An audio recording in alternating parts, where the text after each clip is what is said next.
देखिए चौथा का पहला है कर्णी कॉस एक्स। इसको सबसे पहले आप y के बराबर लिख लें, कर्णी कॉस एक्स। आप इसको इस प्रकार भी लिख सकते हैं y बराबर कॉस एक्स, ऐसे कोष्टक करना, पूरे घात 1/2। कर्णी का मतलब क्या होता है? इसका मतलब होता है 1/2। तो इस प्रकार आप इसको लिख सकते हैं।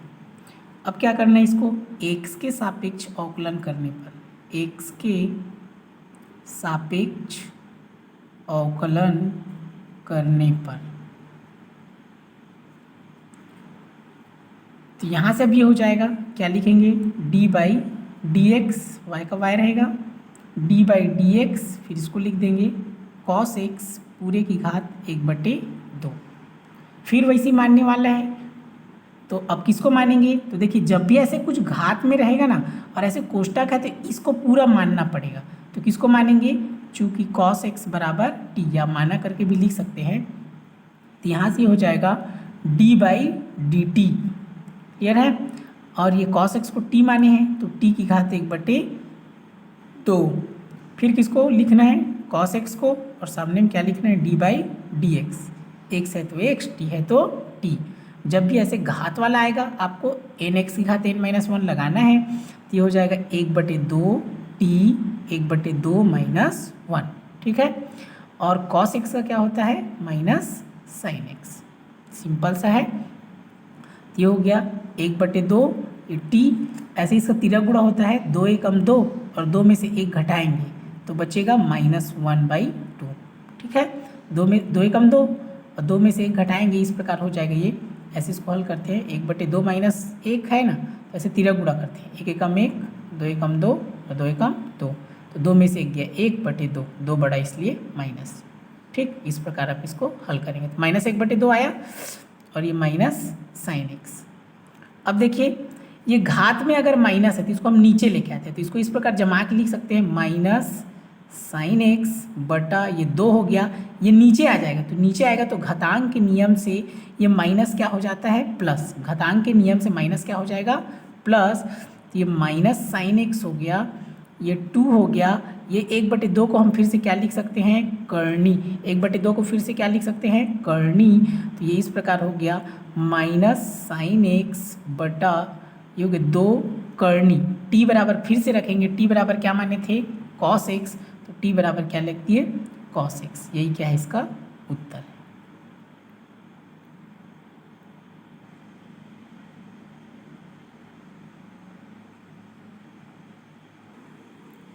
देखिए पांचवा का पहला है log 10x/2, तो फिर से इसको y के बराबर लिखेंगे, y बराबर log 10x/2।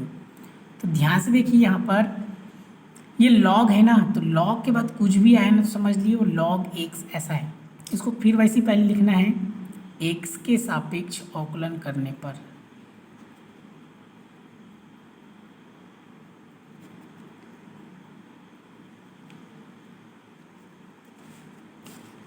तो फिर से वैसे लिखना है d by d x y बराबर ये हो जाएगा d by d x log 10x/2, clear है। तो अब ये हो जाएगा, यहाँ से आपको समझना पड़ेगा किसको मानना है। तो यहाँ पर आपको अब x/2 को नहीं मानना है, ठीक है, क्योंकि ये log है ना, तो log के बाद कुछ भी है ना तो वो उसके साथ में ही है, मतलब कहने का मतलब ये एक साथ है। तो log इतना को हमको t मानना पड़ेगा, ठीक है। यहाँ पर x/2 को आप t नहीं मानना, नहीं तो log 10t ऐसा फार्मूला बनेगा क्या?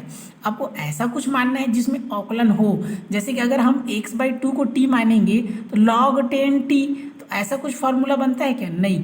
लेकिन हम 10x/2 को अगर t मानते हैं तो log t, तो log x का होता है 1/x, तो log t का होगा 1/t। समझ में आया? तो ऐसा आपको लॉजिक लगाना है कि उसका फार्मूला बन रहा है कि नहीं, अवकलन हो रहा है कि नहीं, ऐसा आपको लॉजिक लगाना है। क्लियर हुआ? तो क्या करेंगे, चूँकि 10x/2 बराबर क्या मान लिए? t, तो यहाँ से हो जाएगा, तो यहाँ आप लिखेंगे, क्या लिखेंगे? d/dt लिखेंगे, d/dt, और ये हो गया log, इतना को हमने t माना तो t हो गया। फिर किसको लिखेंगे? 10x/2, और सामने में क्या लिखेंगे? d/dx। x है तो x, t है तो t। अब log t का होता है 1/t, क्लियर हुआ? log x का 1/x होता है अवकलन, log t का 1/t। अब यहाँ पर देखिए, चूँकि यहाँ पर आप लिख सकते हैं चूँकि D by d x log x बराबर होता है 1/x, ये सब आपको याद करना पड़ेगा, अवकलन का रूल्स है ये। तो अब यहाँ पर देखिए, यहाँ पर अब बताइए 10x/2 ऐसा कोई अवकलन में है क्या? नहीं है। 10x का होता है sec स्क्वायर x, तो ऐसा तो होगा नहीं। तो हम यहाँ से क्या करेंगे, x/2 का मानना पड़ेगा। तो यहाँ पर एक लाइन इसको और लिख लेते हैं, d/dx 10x/2। अब यहाँ पर हम फिर से मानेंगे, किसको मानेंगे? अब यहाँ पर हम x/2 को मानेंगे u, चूँकि x/2 बराबर क्या मानना पड़ेगा? u। बताया था ना, t के बाद u मानना है, v मानना है, w मानना है, क्रम से मानना है। तो यहाँ से देखिए ये हो जाएगा, अब u मान रहे हैं तो ये 1/2 t तो वैसे ही रहेगा, 1/t को वैसे ही रहने दीजिए अभी। अब क्या करेंगे, इसको ऐसे लिखेंगे d/du, और ये क्या हो जाएगा 10u, 10 इसको माने हैं u, फिर लिखना d/dx और x/2। क्लियर हुआ? यहाँ आपको समझना है, जैसे यहाँ पर इसको हमने अब u माना तो क्या लिखेंगे d/du, तो ये 10 हो गया ये u, और x/2 को फिर से लिखेंगे तो d/dx, x है तो x, u है तो u। क्लियर हुआ? तो यहाँ से ये हो गया 1/t, और 10 का होता है sec स्क्वायर x, तो ये हो जाएगा sec स्क्वायर u। और यहाँ पर देखिए ये 2 है ना, ये अचर राशि है तो बाहर हो जाता है, तो यहाँ पर ये d/dx और x रहेगा, 1/2 अचर राशि बाहर हो गया, x बचेगा। तो ये हो गया 1/t, और ये हो गया sec स्क्वायर u, ये 1/2, x का अवकलन होता है 1। आप यहाँ लिख सकते हैं, चूँकि d/dx 10x बराबर होता है sec स्क्वायर x। अब केवल आपको मान रखना है t का और u का। ये हो गया sec स्क्वायर u बराबर क्या माने थे? x/2 बटे t, तो t बराबर क्या माने थे? 10x/2, तो t की जगह लिखेंगे 10x/2, और यहाँ पर 1/2। देखिए यहाँ तक हम हल कर लिए थे, इसको आगे हल करेंगे। तो यहाँ पर आपको लगाना है सेक, तो सेक का फार्मूला होता है 1/cos। यहाँ पर देखिए सेक का होता है 1/cos होता है, और 10 का होता है साइन बटे कॉस। 10 का क्या होता है? साइन बटे कॉस। ये 1/2 तो रहेगा ही, यहाँ पर 1/2।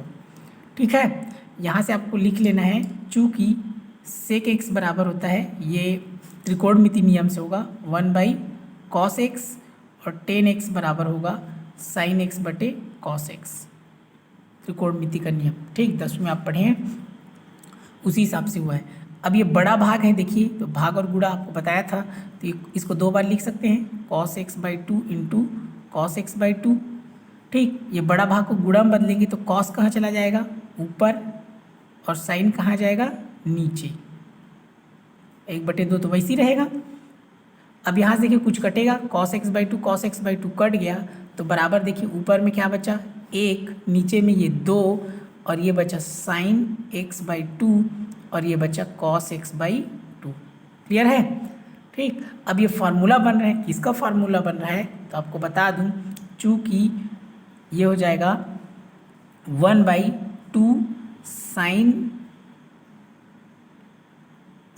x/2, इसका होता है जैसे 1/2 साइन x, या फिर इसका जैसे हो जाएगा 2 साइन x cos x बराबर होता है साइन 2x। यहाँ पर ध्यान से देखिएगा, साइन 2x होता है 2 साइन x cos x, लेकिन अगर ये जो 2 है ना, 2 को हम पक्षांतर करेंगे तो ऐसे हो जाएगा 2 साइन x/2 cos x/2, तो ये हो जाएगा साइन x हो जाएगा।